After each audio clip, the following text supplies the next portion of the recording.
आवाज़ की दुनिया के चाहने वाले सभी दोस्तों का स्टडी विद फौजी फैमिली में मैं कमांडो आर के नायक आप सभी का हार्दिक स्वागत करता हूं, अभिनंदन करता हूं। उम्मीद करता हूं दोस्तों आप सब बिल्कुल ठीक होंगे, आप सबकी तैयारी बहुत अच्छी चल रही होगी। तो दोस्तों एक महत्वपूर्ण वीडियो सीरीज प्रारंभ हो चुकी है, बढ़ते कदम सफलता की ओर। दोस्तों आपका एक एक दिन आपको आपका जो टारगेट है उस तक पहुंचाने में मदद करेगा। आपका प्रत्येक स्टेप, प्रत्येक कदम जो आप ले रहे हो इस समय, वो आने वाले समय में आपकी सफलता का राज बनने वाले हैं।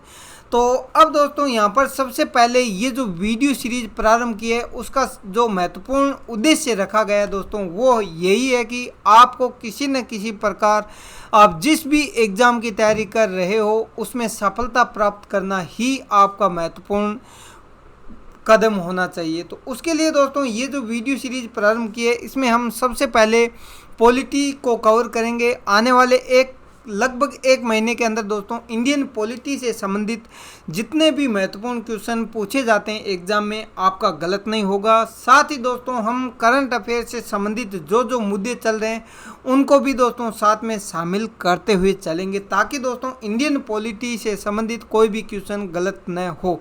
और याद रखना दोस्तों इसके बाद में जैसे ही पॉलिटी कंप्लीट होगी, हिस्ट्री, ज्योग्राफी, ये भी सब्जेक्ट दोस्तों आने वाले समय में प्रारंभ करेंगे। लेकिन सबसे पहले दोस्तों इंडियन पॉलिटी से संबंधित देखते हैं। तो यहाँ पर दोस्तों सबसे पहले जो हमने 10 क्वेश्चन रखे हैं वो दोस्तों आप कमेंट बॉक्स में उसका आंसर दीजिए।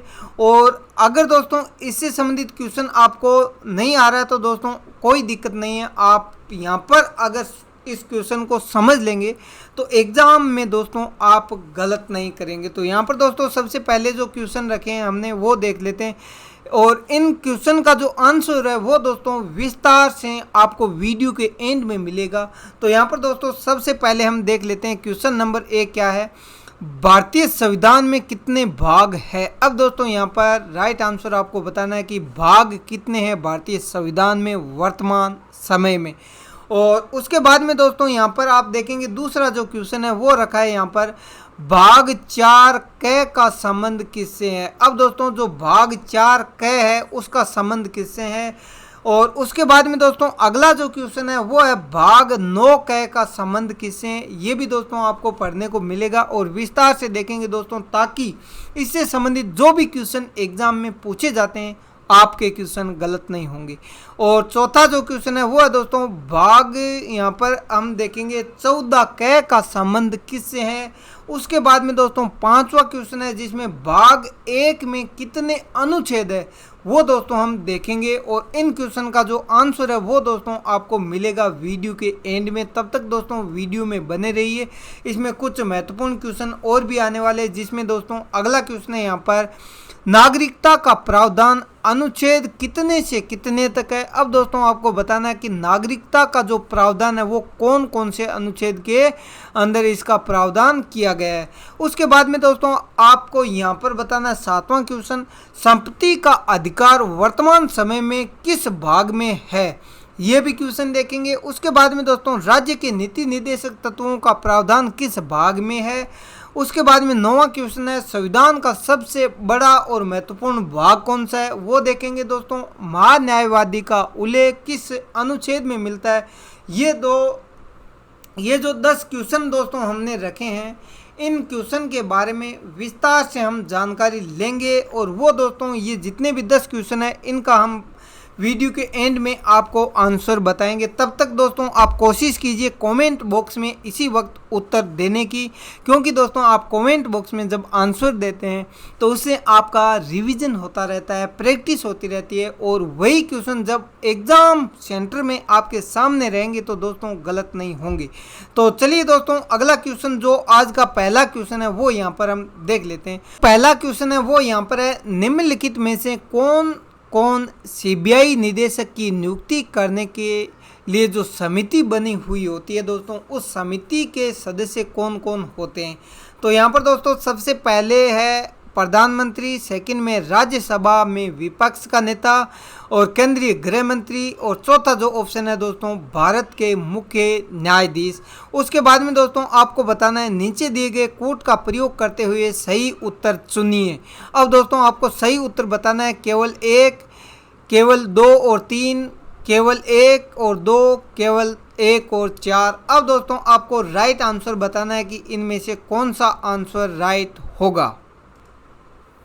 इसका जो राइट आंसर है वो होगा दोस्तों डी, यानी केवल 1 और 4 इसके सही आंसर है और बाकी के हैं गलत। अब गलत क्यों है दोस्तों?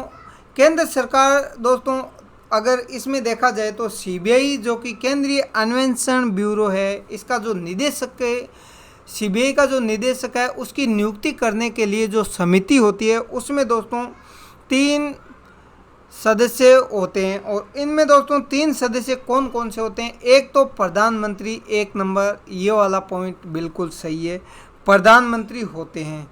उसके बाद में दोस्तों यहाँ पर लिखा है राज्यसभा में विपक्ष का नेता। ये दोस्तों राज्यसभा में न होकर ये जो विपक्ष का नेता होता है वो कौन सा होता है दोस्तों? ये होता है आपके यहाँ पर लोकसभा में, यानी दोस्तों जो लोकसभा के अंदर जो विपक्ष का नेता होता है वो इसमें भाग लेता है। ये दोस्तों लोकसभा से संबंधित है, न कि राज्यसभा से। उसके बाद में दोस्तों केंद्रीय गृह मंत्री, ये भी नहीं है दोस्तों। और भारत के मुख्य न्यायाधीश, अब दोस्तों जो भारत के मुख्य न्यायाधीश होते हैं ये भी भाग ले सकते हैं, या फिर दोस्तों इनके स्थान पर इन्हीं के द्वारा कोई नामित सर्वोच्च न्यायालय का अगर कोई भी मुख्य न्यायाधीश अगर नियुक्ति करता है किसी भी न्यायाधीश की तो वो सम्मिलित इसमें हो सकता है। इसलिए दोस्तों यहाँ पर 1 और 4 राइट आंसर है, यानी डी राइट आंसर है। अब दोस्तों आप यहाँ पर देख पा रहे हैं कि ये सीबीआई से संबंधित एक महत्वपूर्ण जानकारी थी। अगला क्वेश्चन है यहाँ पर भारतीय संविधान द्वारा प्रदत्त शोषण के विरुद्ध अधिकार के तहत निम्नलिखित में से कौन कौन शामिल है? अब दोस्तों कौन कौन शामिल है यहाँ पर आपको बताना है। गिरफ्तारी और निरोध से संरक्षण नंबर 1। दूसरा है दोस्तों यहाँ पर कारखानों में बालकों को नियोजन का प्रतिषेध। और उसके बाद में दोस्तों यहाँ पर मानव के दुर्व्यवहार और बलात् श्रम का प्रतिषेध। यहाँ पर दोस्तों ये जो 3 ऑप्शन यहाँ पर दे रखे हैं इन्हीं कथनों में से आपको बताना है कौन सा सही है। तो नीचे दिए गए कोड का प्रयोग करते हुए सही विकल्प को चुनना है कि इनमें से कौन कौन शोषण के विरुद्ध अधिकार में दोस्तों शामिल है। अब दोस्तों ये काफ़ी महत्वपूर्ण क्वेश्चन है, इससे संबंधित एग्जाम में क्वेश्चन किसी भी टाइप से पूछा जा सकता है।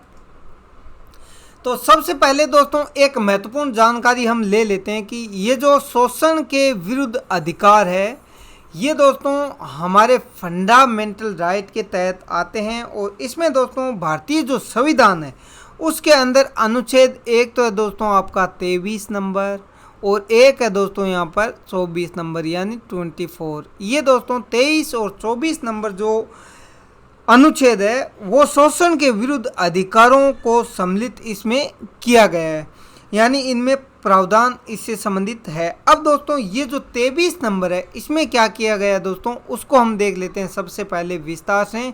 उसके बाद में दोस्तों हम देखेंगे ये जो कूट है इनमें से कौन सा हमारा राइट आंसर बैठने वाला है। तो यहाँ पर दोस्तों सबसे पहले जो 23 नंबर है इसमें क्या कहा गया है दोस्तों, ये कहा गया है कि 23 में मानव के दुर्व्यापार, बेगार तथा इस प्रकार के किसी भी अन्य प्रकार का जो श्रम है उसको निषेध करता है। यानी 23 है वो दोस्तों ये जो बालकों का जो दुर्व्यवहार और बलात् श्रम का प्रतिषेध करता है। ये दोस्तों बिल्कुल सही है, 3 नंबर अपना है वो बिल्कुल सही है। अब दोस्तों आपको देखना है 3 नंबर यहाँ पर भी है, यहाँ पर भी है और यहाँ पर भी है, इसलिए दोस्तों अब ये तो आउटराइट रिजेक्ट हो गया है, ये तो ऑप्शन हो नहीं सकता। अब ये जो ऑप्शन है इनमें से आपको बताना है कौन सा सही है। तो यहाँ पर दोस्तों अब हम कुछ और महत्वपूर्ण जानकारी लेते हैं, यानी हमारा जो 3 नंबर पॉइंट है ये बिल्कुल सही है। इसलिए दोस्तों अब हमें 4 ऑप्शन में से 3 का चुनाव करना है कि अब 3 में देखते हैं दोस्तों आगे हमें इसमें जानना है कि कौन सा राइट होगा। तो यहाँ पर दोस्तों सबसे पहले आप देखेंगे अनुच्छेद 24 में क्या कहा गया है कि अनुच्छेद ये जो 24 नंबर अनुच्छेद है दोस्तों, इसके अंदर ये प्रावधान किया गया है किसी भी कारखाने या फिर दोस्तों कोई भी जो खान होती है उसमें जो भी जोखिम पूर्ण गतिविधियां होती है या फिर निर्माण कार्य, जैसे दोस्तों रेलवे वगैरह का जो काम होता है फैक्ट्रियों में या फिर केमिकल की जो फैक्ट्रियां होती है उनमें 14 वर्ष से कम आयु के बालकों का दोस्तों यहाँ पर क्या है, नियोजन का प्रतिषेध करता है। ये दोस्तों कारखानों से संबंधित हो गया और ये बालकों से संबंधित। अब दोस्तों इनकी एज कितनी है, 14 वर्ष से कम आयु के बच्चे हैं वो कारखानों में काम नहीं कर सकते। साथ ही दोस्तों केमिकल की जो फैक्ट्रियां हैं उनमें भी काम नहीं कर सकते। क्यों नहीं कर सकते दोस्तों, ये जो फंडामेंटल राइट है हमारा 24, इसमें ये कहा गया है कि ये जो 14 वर्ष तक की आयु का जो बच्चा होता है उसका जो शारीरिक ग्रोथ होनी चाहिए वो दोस्तों अगर इस प्रकार के खदानों में कार्य करने लग जाएगा तो वो विकास नहीं हो पाएगा उसका। यहाँ पर दोस्तों इस प्रकार का प्रावधान, यानी हमारा जो 2 नंबर है वो भी सही है। इसलिए अब दोस्तों आपको देखना है यहाँ पर भी 2 नंबर है और 2 नंबर इसमें भी है। अब दोस्तों आपको अब बताना है ये जो 2 वाले जो बच गए, एक तो ये और एक ये, इनमें से हमें देखना है कि कौन सा हमारा आंसर सही होगा। उसके बाद में दोस्तों आप यहाँ पर देखेंगे अनुच्छेद 22 के अंतर्गत कुछ दशाओं में क्या है दोस्तों, गिरफ्तार करने का भी यहाँ पर प्रावधान किया गया है। स्वतंत्रता के अधिकार अनुच्छेद 19 से 22 के अंतर्गत यहाँ पर इसमें शामिल किया गया है। तो यहाँ पर दोस्तों आप देखेंगे गिरफ्तारी और निषेध से संरक्षण, ये भी दोस्तों यहाँ पर आप देख पा रहे हैं कि इसका प्रावधान कहाँ पर किया गया है, 22 के अंतर्गत किया गया है, न कि 23 और 24। अब दोस्तों अगर ये इससे पहले वाले होते तब तो दोस्तों ये बिल्कुल सही है, लेकिन हमारा यहाँ पर दोस्तों शोषण के विरुद्ध अधिकार से संबंधित सिर्फ ये 2 जो अनुच्छेद है इसमें है और इसके अंदर दोस्तों गिरफ्तारी का ये जो प्रावधान है इसमें नहीं किया गया, बल्कि किसमें कहा गया है दोस्तों, ये अनुच्छेद 22 में इस तरह का प्रावधान किया गया है। इसलिए दोस्तों 1 नंबर भी यहाँ पर क्या हो जाता है, कैंसिल हो जाता है। तो ये दोनों कैंसिल हो गए, तो दोस्तों हमारा जो सी वाला ऑप्शन है वो राइट आंसर है। अब दोस्तों ये एक क्वेश्चन से हमें पढ़ने को क्या मिल गया दोस्तों, कितने क्वेश्चन हल हो सकते हैं। एक तो दोस्तों 23 नंबर अनुच्छेद में क्या प्रावधान किया गया है, शोषण के विरुद्ध अधिकार कौन से अनुच्छेद में है वो हमने देख लिया। तो इससे संबंधित दोस्तों अब मैं आशा करता हूँ किसी भी प्रकार से क्वेश्चन पूछा जाएगा तो आपका क्वेश्चन है वो गलत नहीं होना चाहिए।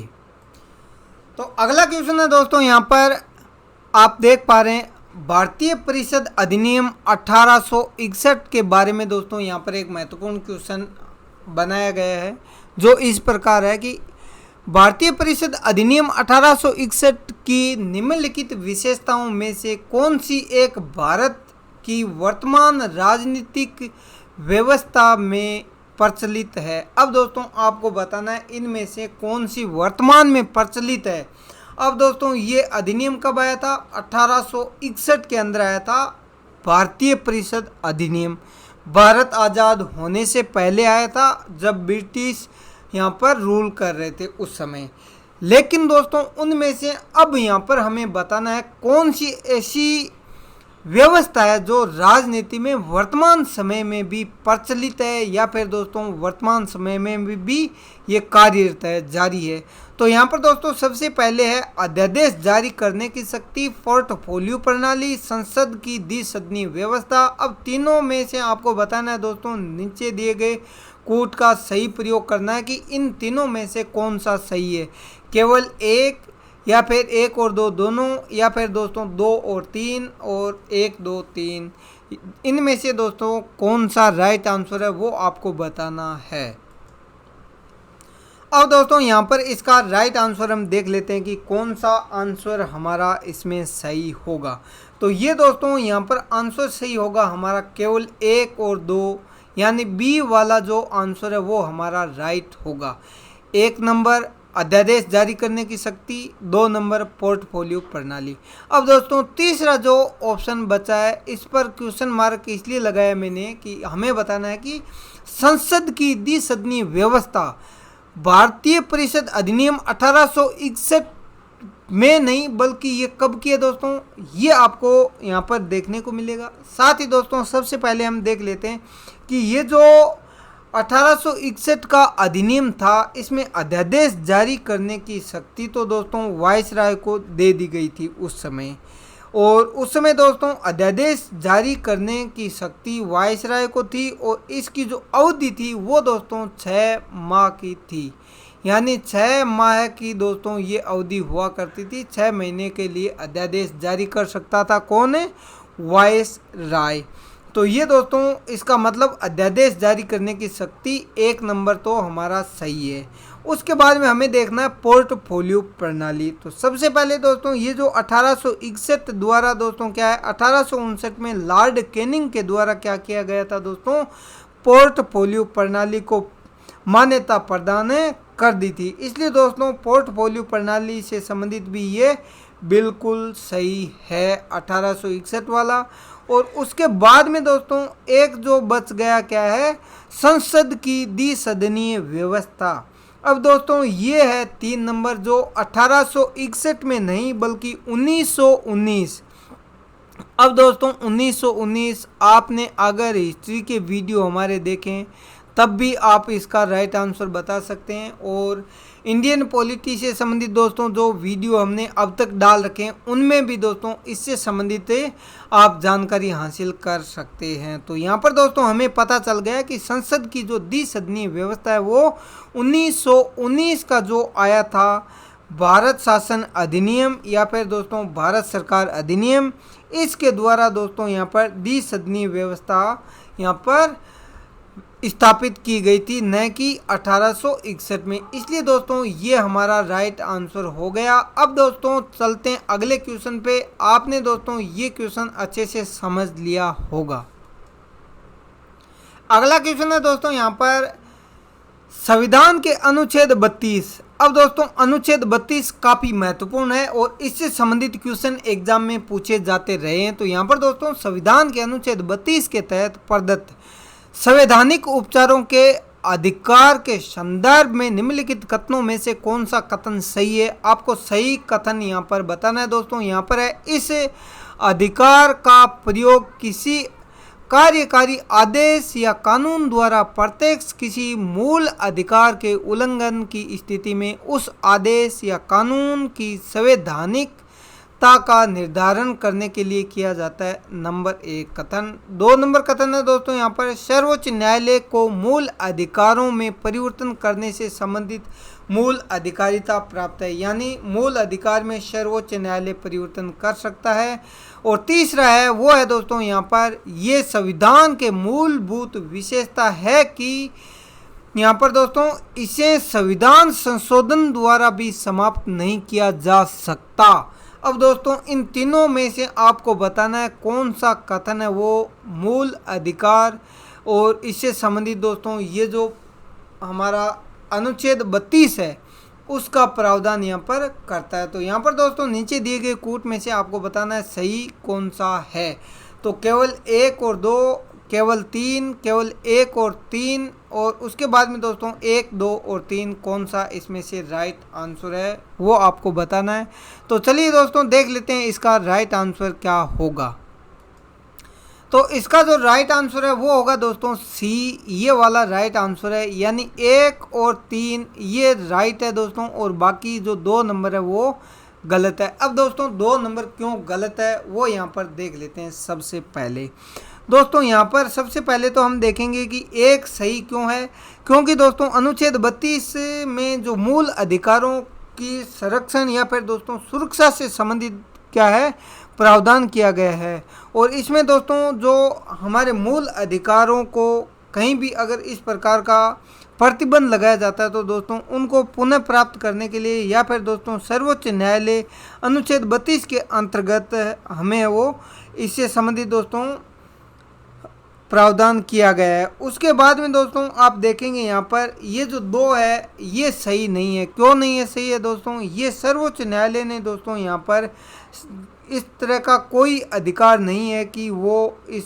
प्रकार से दोस्तों यहाँ पर शामिल कर सकते हैं, क्योंकि सर्वोच्च न्यायालय मूल अधिकारों में परिवर्तन से संबंधित दोस्तों मूल अधिकारिता इसको प्राप्त नहीं है। क्यों नहीं है दोस्तों?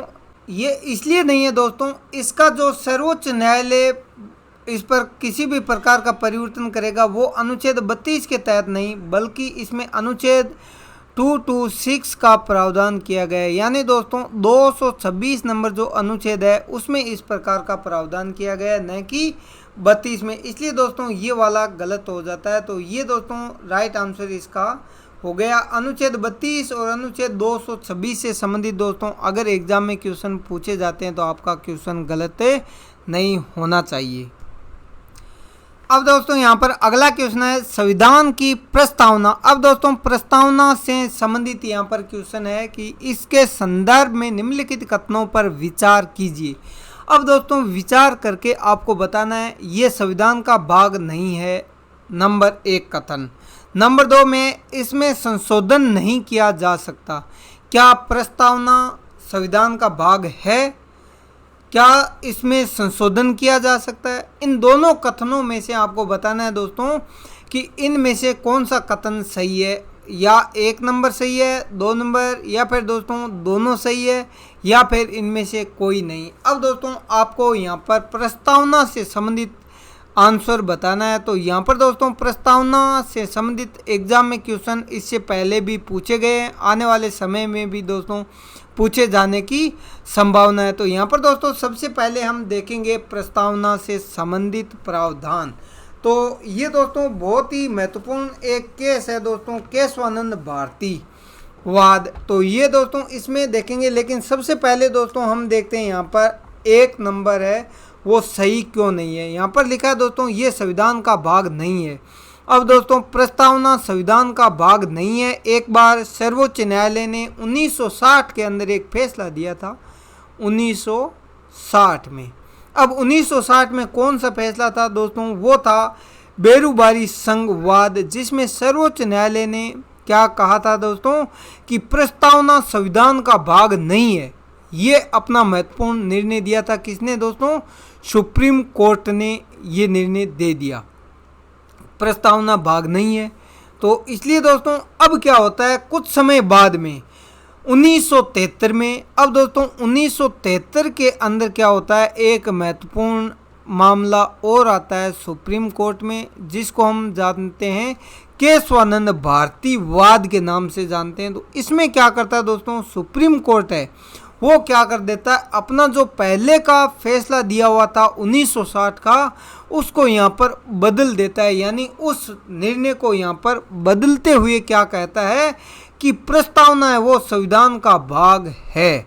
अब दोस्तों 1973 में जो सर्वोच्च न्यायालय ने क्या कर दिया, अपने ही मत को यानी अपने ही दिए गए निर्णय को बदलते हुए कहा कि प्रस्तावना है वो संविधान का अभिन्न अंग है। इसलिए दोस्तों ये जो कथन एक सही नहीं है, ये भी सही नहीं हुआ दोस्तों और ये भी सही नहीं है। इसका मतलब अब दोस्तों आगे देखते हैं, इसमें संशोधन नहीं किया जा सकता। अब दोस्तों आपको यहाँ पर बता सकते हैं कि इसमें संशोधन किया जा सकता है और एक शर्त है दोस्तों, शर्त ये इसका जो मूल ढांचा है, अब दोस्तों जो मूल ढांचा है इसका, उसमें किसी भी प्रकार का कोई परिवर्तन नहीं होना चाहिए। तो यहाँ पर दोस्तों इसका मतलब इसमें संशोधन तो किया जा सकता है, तो ये भी 2 नंबर गलत हो गया। अब दोस्तों इसका राइट आंसर क्या हो गया, इनमें से कोई नहीं। यानी दोस्तों कोई सा भी कथन इसमें से हमारा सही नहीं है, दोनों ही कथन गलत है। अब क्यों है दोस्तों, क्योंकि मैंने आपको यहाँ पर बताया दोस्तों 1960 में सुप्रीम कोर्ट ने एक महत्वपूर्ण जो वाद था उसमें निर्णय दिया कि ये संविधान का भाग नहीं है। लेकिन दोस्तों 1973 में चलते हुए दोस्तों क्या हुआ, जब एक महत्वपूर्ण निर्णय आया था केशवानंद भारती वाद, उसमें अपना निर्णय बदल कर बोल दिया ये संविधान का अभिन्न अंग है। और उसके बाद में दोस्तों इसमें संशोधन किया जा सकता है, ये भी बिल्कुल सही है। तो अब दोस्तों आपके दिमाग में एक क्वेश्चन आया होगा, कि अगर इसमें संशोधन किया जा सकता है तो क्या इससे पहले कभी संशोधन इसमें हो चुका है? जी हाँ दोस्तों, बिल्कुल सही। इसमें एक बार संशोधन हो चुका है, 42वां संशोधन हुआ था दोस्तों। काफ़ी महत्वपूर्ण संशोधन था 42वां संविधान संशोधन। कब हुआ था दोस्तों? 1973 के अंदर नहीं बल्कि 1976 में। अब दोस्तों 1973 और 76 यहाँ पर दोस्तों 3 साल आप देख पा रहे हो, 3 साल का गैप है। क्योंकि दोस्तों सुप्रीम कोर्ट ने क्या किया, जैसे ही इसमें संशोधन से संबंधित और ये दोस्तों भाग बनाया, कब बनाया था? 1973 में। 73 में बनाने के बाद में 3 साल बाद में 1976 के अंदर दोस्तों 42वां संशोधन होता है। 42वां संविधान संशोधन में क्या किया जाता है?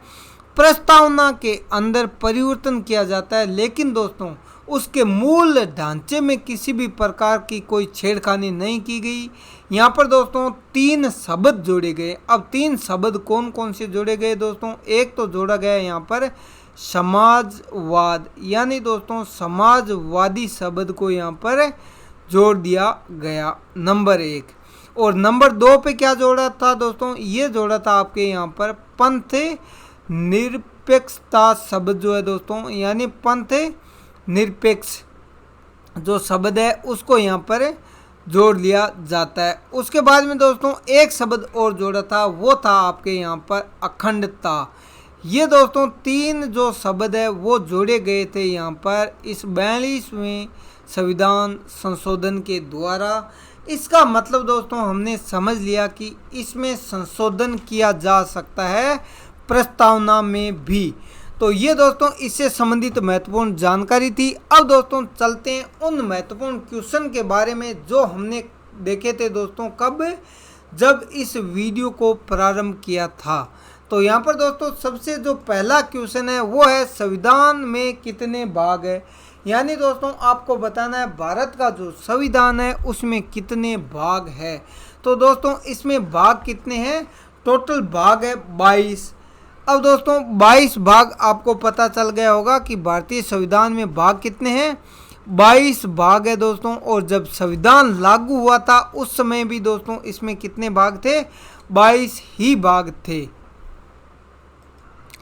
उसके बाद में दोस्तों अगला क्वेश्चन है, यहाँ पर हम देख लेते हैं, भाग देख लिए। और उसके बाद में दोस्तों एक जो 4 है, भाग 4 क का संबंध किससे है? अब दोस्तों भाग 4 क का संबंध है दोस्तों यहाँ पर इसको हम 22 के बाद में दोस्तों ये कह सकते हैं कि ये 23वां भाग इसका बन चुका है।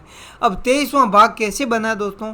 क्योंकि इसमें भाग की संख्या देखी जाए तो 22 ही है संविधान में, लेकिन 3 इसमें जोड़ दिए गए हैं, उनको दोस्तों यहाँ पर उप भाग बना दिया गया है, या फिर दोस्तों इसी भाग के अंदर क करके जोड़ दिया गया है। तो यहाँ पर दोस्तों सबसे पहले आप देखेंगे कि जो भाग 4 क है इसका संबंध है दोस्तों मूल कर्तव्यों से। और ये दोस्तों 42वां जो संविधान संशोधन हुआ था, कब हुआ था दोस्तों? मैंने आपको अभी बताया कुछ समय पहले, 1976 के अंदर हुआ था। उसी में दोस्तों ये एक परिवर्तन किया गया, इसमें जोड़ दिया गया मूल कर्तव्य 42वें संविधान संशोधन के द्वारा। और भाग 4 क के अंदर दोस्तों 1976 में। तो ये दोस्तों इससे संबंधित अगर कोई भी क्वेश्चन आपसे पूछा जाए तो गलत नहीं होना चाहिए। उसके बाद में दोस्तों अब देख लेते हैं आप यहाँ पर भाग 9 क का संबंध किससे है। तो यहाँ पर दोस्तों जो मैंने 3 बताए थे, तो ये दोस्तों पहला हो गया भाग 4 और भाग 9 क हो गया दूसरा, यानी दोस्तों जो इसका संबंध किससे है? तो यहाँ पर दोस्तों नगरीय शासन से संबंधित है। और 74वां संविधान संशोधन काफ़ी महत्वपूर्ण है दोस्तों, इससे संबंधित एग्जाम में क्वेश्चन पूछे जा चुके हैं। तो ये कब आया था दोस्तों? ये आया था 1992 के अंदर। और इसमें दोस्तों आपको पता है 1992 में नगरीय शासन से संबंधित दोस्तों एक महत्वपूर्ण भाग जोड़ दिया गया 9 क। उसके बाद में दोस्तों अगला देखते हैं, यहाँ पर इसका राइट आंसर क्या होगा दोस्तों? 14 क भाग का संबंध किससे है? तो दोस्तों यहाँ पर ये जो उपभाग हमने 3 देखे थे, तो 2 ये कंप्लीट हो गया और तीसरा हमारा यहाँ पर है दोस्तों, ये है आपके यहाँ पर अधिकरण जोड़ा गया दोस्तों, ये 25वें के रूप में जोड़ा गया भाग 14 क में। और ये कब जोड़ा गया था दोस्तों, ये भी 42वें संविधान संशोधन के द्वारा ही इसमें जोड़ा गया, 1976 के अंदर संविधान में ये जोड़ा गया। उसके बाद में दोस्तों 5वां जो क्वेश्चन है, भाग 1 में अनुच्छेद कितने हैं। अब दोस्तों भाग 1 में अनुच्छेद कितने हैं दोस्तों, ये अनुच्छेद 1 से लेकर दोस्तों 4 तक इस प्रकार का प्रावधान किया गया है भाग 1 में। और ये दोस्तों अनुच्छेद है, और इसमें क्या कहा गया दोस्तों, भारत और उसका जो राज्य क्षेत्र है उसके बारे में यहाँ पर बताया गया है भाग 1 में अनुच्छेद 1 से लेकर 4 तक। और कानूनी नाम क्या है दोस्तों, इंडिया, और उससे संबंधित यहाँ पर प्रावधान किया गया। वर्तमान समय में दोस्तों जो 28 राज्य हैं और 8 जो केंद्र शासित प्रदेश है दोस्तों, उससे संबंधित भी यहाँ पर बताया गया है, इन्हीं अनुच्छेद में ऐसा प्रावधान किया गया है। अब दोस्तों इसके बाद में जो अगला जो क्वेश्चन है वो यहाँ पर हम देख लेते हैं, जो कि हमने वीडियो के प्रारंभ में बताया था कि इन क्वेश्चन का जो आंसर है वो हम वीडियो के एंड में देखेंगे। तो यहाँ पर है दोस्तों, नागरिकता का प्रावधान अनुच्छेद कितने से कितने तक है। अब दोस्तों नागरिकता से संबंधित आपको बताना है कि ये सबसे पहले तो जो भाग 2 है हमारा, उसमें नागरिकता से संबंधित प्रावधान किया गया है भाग 2 में। अब दोस्तों अनुच्छेद कितने, तो ये दोस्तों अनुच्छेद 5 से लेकर 11 तक दोस्तों नागरिकता से संबंधित प्रावधान किया गया है, विस्तार से बताया गया है। इसमें दोस्तों नागरिकता से संबंधित विस्तार से वर्णन मिलता है। नागरिक वह होता है दोस्तों जो जिसको क्या है, संविधान कानून है वो दोस्तों प्रावधान किया गया है संविधान के अंदर इस प्रकार का, और उसको क्या है दोस्तों, यहाँ पर जो मौलिक अधिकार है उससे वंचित नहीं किया जा सकता। लेकिन दोस्तों अगर किसी व्यक्ति के पास में किसी राष्ट्र की नागरिकता नहीं है तो उसको दोस्तों बहुत सारे जो मूल अधिकार है उससे वंचित रहना पड़ता है, उसकी मजबूरी है, क्योंकि उसके पास में किसी भी राष्ट्र की नागरिकता नहीं है। इसलिए दोस्तों वर्तमान समय में जो शरणार्थी होते हैं उनसे संबंधित ये एक अंतर्राष्ट्रीय मुद्दा बन चुका है। तो इसलिए दोस्तों नागरिकता से संबंधित क्वेश्चन अगर किसी भी टाइप से पूछा जाए तो आपका गलत नहीं होना चाहिए। उसके बाद में दोस्तों एक क्वेश्चन है यहाँ पर, संपत्ति का अधिकार वर्तमान समय में किसका भाग है या फिर किस भाग में है। तो यहाँ पर दोस्तों सबसे पहले आपको पता है जब संपत्ति का अधिकार मूल अधिकार हुआ करता था तो ये दोस्तों भाग नंबर जो 3 है उसका हिस्सा हुआ करता था, भाग नंबर 3 का। लेकिन दोस्तों वर्तमान में क्या है, इसको कानूनी अधिकार दे दिया गया, यानी दोस्तों ये हमारा कानूनी अधिकार है न कि मूल अधिकार। तो ये दोस्तों भाग नंबर वर्तमान समय में है वो 12 में इसका प्रावधान किया गया है। तो ये दोस्तों इससे संबंधित महत्वपूर्ण जानकारी थी। अब दोस्तों देख लेते हैं कि अनुच्छेद कौन सा है। तो ये दोस्तों संपत्ति का जो अधिकार है वो 300 क के अंदर दोस्तों प्रावधान किया गया है, और ये दोस्तों अनुच्छेद से संबंधित और भाग कौन सा दोस्तों, 12 नंबर। तो ये दोस्तों आपको पता होना चाहिए। इससे पहले मूल अधिकार हमारे कितने थे दोस्तों, 7 थे, वर्तमान में कितने 6 हो गए। क्यों हो गए दोस्तों, जो संपत्ति का मूल अधिकार है उसको हमने क्या कर दिया दोस्तों, यहाँ पर हमारे मूल अधिकार से निकालकर इसको कानूनी अधिकार बना दिया गया है। अब दोस्तों जो भाग 3 है, अब आपके दिमाग में एक क्वेश्चन आ रहा होगा कि भाग 3 में कितने अनुच्छेद है। तो वो दोस्तों अनुच्छेद 12 से लेकर दोस्तों 35 तक इस प्रकार का प्रावधान किया गया है मूल अधिकारों से संबंधित।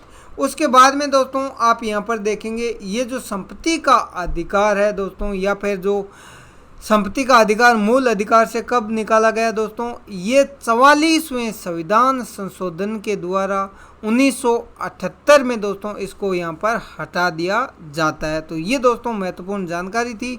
उसके बाद में दोस्तों एक क्वेश्चन है यहाँ पर, संविधान का सबसे बड़ा और महत्वपूर्ण भाग कौन सा है।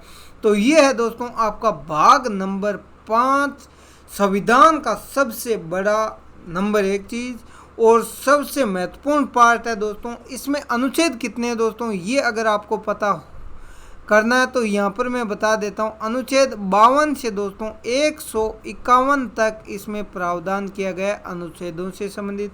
अब ये दोस्तों सबसे बड़ा भी है और महत्वपूर्ण क्यों है वो यहाँ पर दोस्तों आपने देख लिया कि इसमें दोस्तों राष्ट्रपति, उपराष्ट्रपति, मंत्रिमंडल, महान्यायवादी, संसद, सुप्रीम कोर्ट, केग से संबंधित दोस्तों संपूर्ण प्रावधान इसी भाग में किया गया है, इसलिए ये सबसे महत्वपूर्ण माना जाता है। अब दोस्तों अगला और आखिरी क्वेश्चन है यहाँ पर, महान्यायवादी का उल्लेख किस अनुच्छेद में मिलता है? तो ये दोस्तों अनुच्छेद है हमारा यहाँ पर 76। इसमें दोस्तों महान्यायवादी यानी अटॉर्नी जनरल का प्रावधान यहाँ पर दोस्तों अनुच्छेद 76 में किया गया है।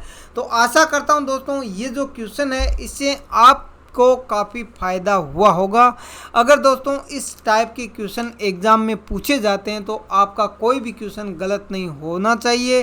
तो रिवीजन करते रहिए दोस्तों, मिलते हैं अगले वीडियो में। धन्यवाद, जय हिंद, वंदे मातरम।